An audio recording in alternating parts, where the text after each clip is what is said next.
you check the children. Your little match Hi, I'm Chucky. Wanna play? Sometimes that is better. You're gonna need a bigger boat.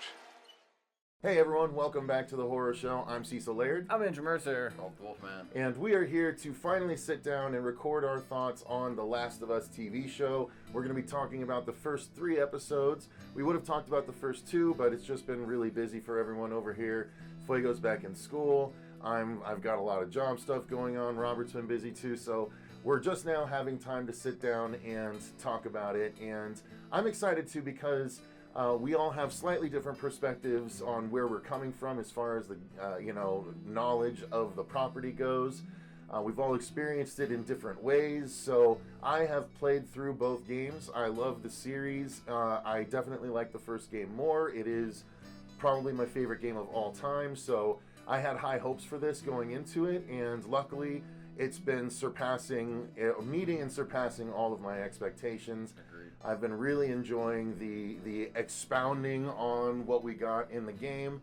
Episode 3 specifically is showing that they're going to take the time to go different places than the game went. Not counteracting anything that happened in the game, but just augmenting with new stories. And I think it's done very, very well so far, and I'm very excited to see where we go from here. Yeah, a little different here. Haven't played the games, so I've watched people play. I'm a big Twitch watcher, so I've seen people play the game. I just haven't had the time to sit down and play. It's kind of a lengthy playthrough, so Yeah, they're good-sized games. That's yeah. one thing I definitely appreciated about them. But I'm enjoying the content. I kind of know the world that The Last of Us operates in.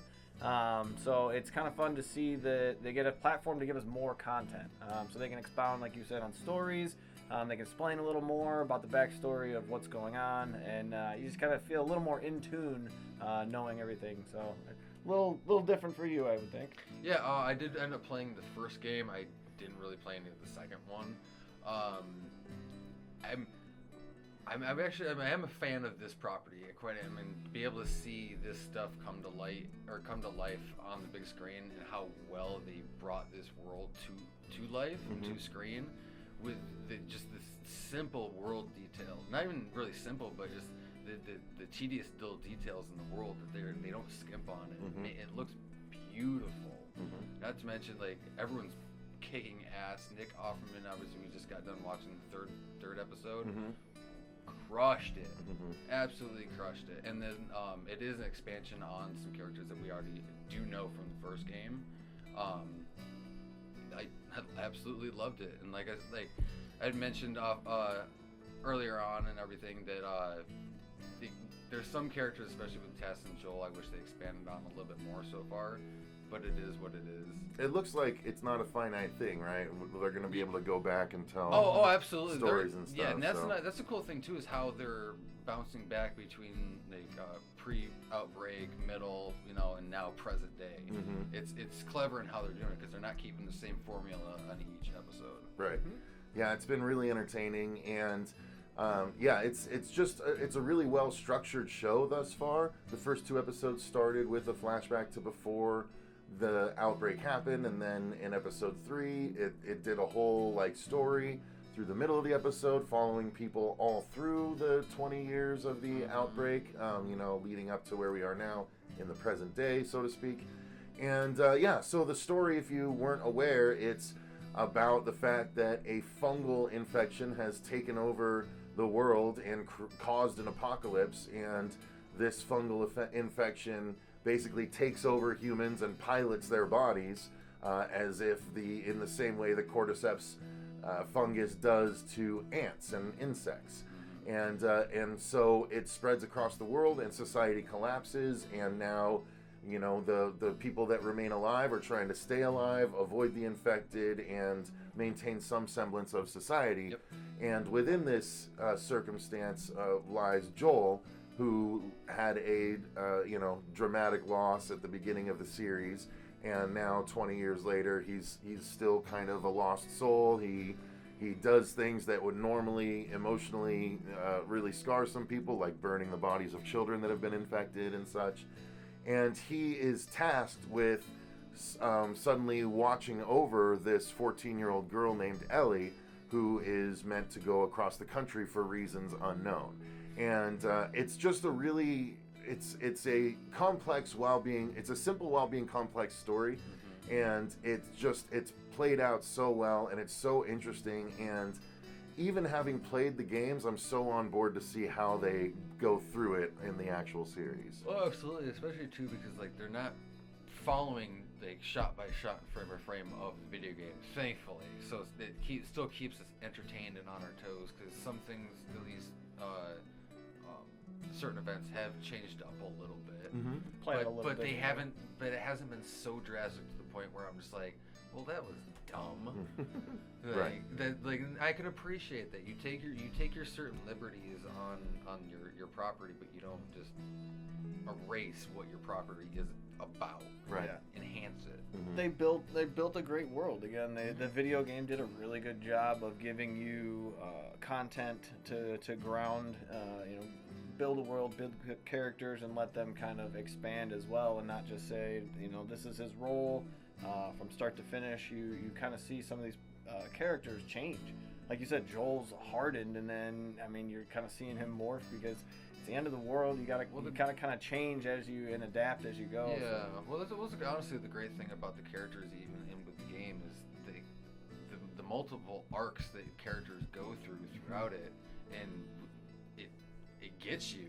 It really does. The second one has a lot of that. So. Yeah. And the acting has been phenomenal already. I mean, there's not really there's not a weak performance in the whole show so far in the first 3 episodes. Actually, it's being smashed across the board, quite frankly. I think Ellie is killing it. It is. Okay, so I'm probably unpopular opinion. Oh boy, Here we go. Yeah, right. No, there are some times where it's like, I don't know, like she's overly snarky, where it doesn't seem like she was. 'Cause I don't remember her being like that. She was pretty snarky. Yeah, I don't know.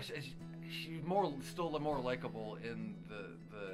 Isn't there an age I don't know. difference? Isn't there like No, I think she was about the same. Oh, I thought she was supposed to be younger in the game. No, she's like 14 or 15 in the game. She was young too. Yeah. Or 14. Yeah. I just maybe some of that could have been a small age gap where they act a little differently in the game. The dialogue's a little different, and then when you adapt it to Like a Pedro loop reel, something major, they kind of. No, and a lot of her dialogue has been directly from the game. I mean, they did, it has been mentioned that she is not quite as damsel in distressy as she was in the beginning of the first game. She is a bit more, attitude-y, but it's because she's been living in this hardened world, and they just lean into that a little bit more. But I do like, though, the on-screen, like, this working chemistry that Pedro Pascal and, I can't remember her name, who's playing Ellie. Ellie. Oh, yeah, The Game of Thrones girl. Yeah, I can't remember off the top of my head. Anyway, they're filming on my phone, or I'd check. I know they are absolutely fantastic together. And again, once you if you guys played the game, you can see that that relationship that they develop throughout the game. It's gonna be really cool to see the crap that they go through and how it changes both of them and their arcs. It was brief, but you felt that they built it really well with the the first character that we run into that he's kind of protecting. So it lays the groundwork again of he knows how to protect, but then events go down and he has to kind of relearn how to protect. It's interesting to see a character like that go through that. So. Circumstances beyond his control, and he just has to adapt. Yeah. So acting-wise, everyone was pleased. Yes. I think we definitely have to talk about the filmmaking of it, because and the production design. It's all really gorgeous. The sound design has been fantastic with the clickers and just everything the way it's been set up. I would be really surprised if this wasn't nominated for all kinds of Emmys the way Walking Dead was initially, the way Game of Thrones has been, and stuff like that. I would hope so, especially with the amount of just the effort that they put into building this world. Like I mentioned earlier in the review, of the detail that they put into production, and just the random Chevy cars, all the gum buildings wrappers, and foliage having retaken the urban areas, because it's been 20 years, and the flooded hotel lobby and stuff. Like all of it has just been so beautiful, all the way up to Bill's compound. I mean, so cool. Very reminiscent of like some of the compounds that we saw through the Walking Dead series. I thought Nuketown immediately. Yeah, From yeah. Call of Duty. my Oh, God. okay. Yeah. Shout out. But yeah, nonetheless, it still works because it still functions within this time frame, and I like that we didn't focus on the whole bandits thing for very long. You know. Yeah, we know it happens. He deals Right. with the bullshit. Again, you're gonna deal with that if you're living isolated. Self-sustained. Yeah. Not you just know. that, but it was such a badass way of going about it. You know, Yeah. one wakes up and he's in a panic. The other in the middle of. Oh, That's so great. no, that's a great thing too. It's like he'd already, I guarantee, like heard him on like a sensor. He got up, got his stuff out. We're already waiting in the roadway and everything. 10 steps ahead. Yeah. Oh yeah. I think it bears repeating too. We talked about this. We had a little false start. We recorded the first 5 minutes of this review yeah. without the camera being on.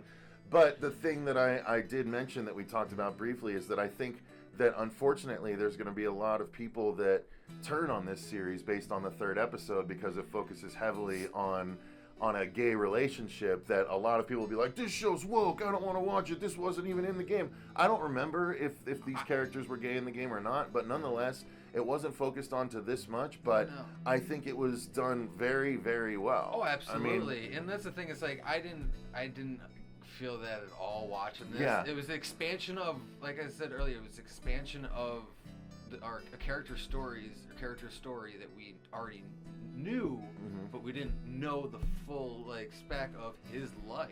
and It was cool. A well-told romance is a well-told romance, Yeah. and this was a Nick really well-told Offerman romance. and the other guy, again, I don't know. Yeah, I don't know his but name either. They were absolutely amazing in this. The way They that truly were. the way that an isolation prepper would, not have an open heart and all. I mean, it played itself Yeah. together very It also well. it also touched like on you said, it it's touched on those touchy things topics. of Yeah. like that, don't judge somebody just on like a political affiliation or things like that. Like they did touch on that, and I feel like people that are gonna complain about this are the ones that didn't actually, more than likely, probably didn't really watch the episode, or they basically watched it with rose-colored glasses. Yeah, I mean, there's just- certain people that just watched it with hate in their eyes, and that was all they could see. I'm I'm worried that that's the case anyway. I don't know for sure because it just aired like a half an hour ago. Again, but I imagine I'm you're going to always, see that. You're always discourse. gonna have assholes out there, people bitching and complaining. Don't give them the platform to put their shit out there. Don't fuck them off. Fuck off. Don't talk about them. Yeah, Who and gives a shit? don't let that be the reason the message is lost. There was a Exactly. very strong message and all of that. If you're too, bent out of shape to see it, then don't distract from other people being able to see, the actual message. Because like you said, the actors portrayed a very good message. Their performances were great, so Don't that get me shouldn't wrong. be overshadowed. Seeing Ron Yeah. Swanson in some bedroom thing was just okay. Okay. I've never seen two Yeah. beards kiss more. Yeah. I'm like, damn, like. I'd be getting hair in the mouth He all over the place. He basically was wearing a sweater under his Yeah. sweater. Yeah.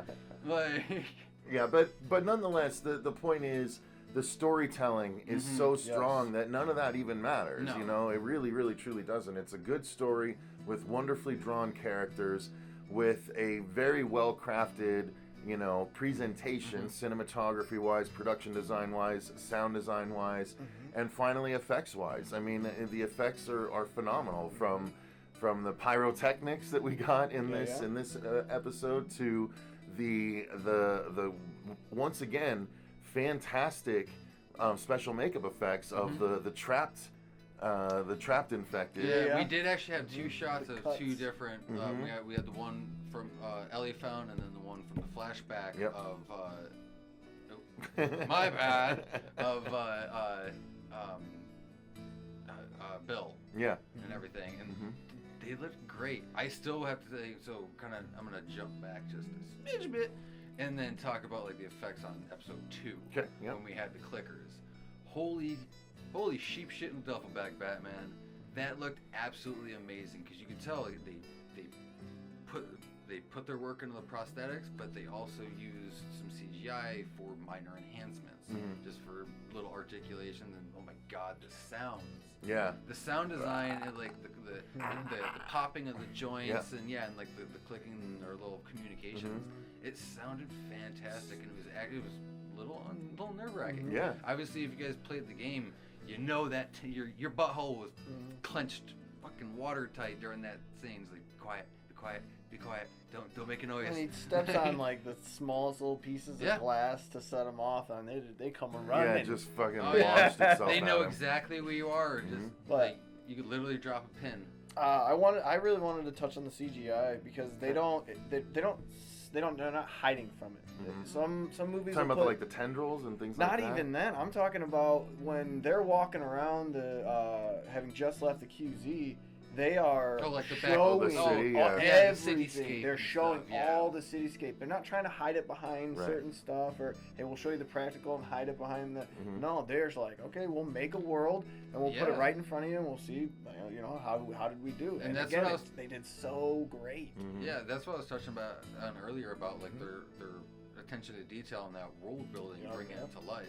Skyscrapers and all that stuff, like you said, Spare the no lobby. expense. But man, it was again. You feel this world. You feel like everything has gone to shit. You know, if you looked out your window, you would see just destruction. So they really make you feel it, and they don't shy away from the CG. If they have to use it, they'll put it right in front of you. And I think that some people tend to shy away from it. They're not. But it's not shitty CG. No, it's it's just good. Let's make that. And they're very showing clear. it off. Yeah, so I mean, I agree. I think the effects have been phenomenal. The clickers were outstanding in their practicality, as well as, you know, the little bit of CG that we do get with the tendrils and some of the other touches here and there. It does feel like it's a great blend of, you know, practical and CG at times as well. So they know what they're doing, and again, knowing what I know about the game and what might be coming down the line, I'm very excited to see how it's all portrayed and all that good stuff. So yeah, I mean, overall it's really great. I can't remember how many episodes it's going to be, maybe like 8 or 10, something like that. I thought they slotted it for 10. Yeah, it might be, but they're, or it might not be. It might actually be 8. I'm not sure because they're longer episodes. So I'm not sure. Nonetheless, I'm glad that we have a certain amount more episodes at least to go to let them really expand on this. As we record this, they actually just renewed this show for season 2 a few days ago, so that we already know that season 2 is coming. And some people within the show have been saying that the second game would actually be probably 2 seasons of the show because it's so much more content. See, well, I was hearing season 2 they're planning to be the opening of the game, the second game. Like season 2 is the second game, and then season 3 be the other part of the second game. Well, yeah, that's what I was just saying. Oh, okay. They had 2 seasons to tell the second game. Oh, yeah. Well, I wasn't sure, like, because I know some, like, originally they were thinking, like, the first game they might be putting into 2 seasons, and then so on and so forth. Yeah, no, that's not how it worked out. So yeah, it's exciting nonetheless that we have so much more change coming. too much from the games Yeah, of the show. I don't think they will. But we'll see. We'll see how it happens. Hopefully they'll be able to fix the order of some things that happened in the second game, but we'll see what happens. We'll be commenting on the episodes, all the episodes from this. I don't know if we'll do like episode to episode going forward, or if we'll just do like groups of 3 or something like that. We'll see how it plays out. We'll see how much time that we have and everything. But we will be back at the very least. We'll be back to review the rest of the season at some point. Yes. But if we can do more episodes in between, we definitely will, because I'm enjoying the show and I Tell would us like in to the talk comments. about it. Yeah, let us know in the comments what your guys' thoughts are on the first 3 episodes of this show. I'm very excited to hear y'all's thoughts. So thank you so much for watching. Thank you to all of our patrons for supporting the channel the way that you do. We greatly appreciate each and every one of you. If you want to become a patron, the link is in the description box down below. We have, I think, over 150 reviews over on Patreon that are not on the main channel. So, Exclusive. Yeah, and we've been cranking a lot out. We cranked out 11 today alone. So yeah, thank you guys so much for supporting the channel. Until next time, I've been Cecil Laird. I'm Andrew Mercer. Rob Wolfman. And remember, Stay scared. Bam. Still got it.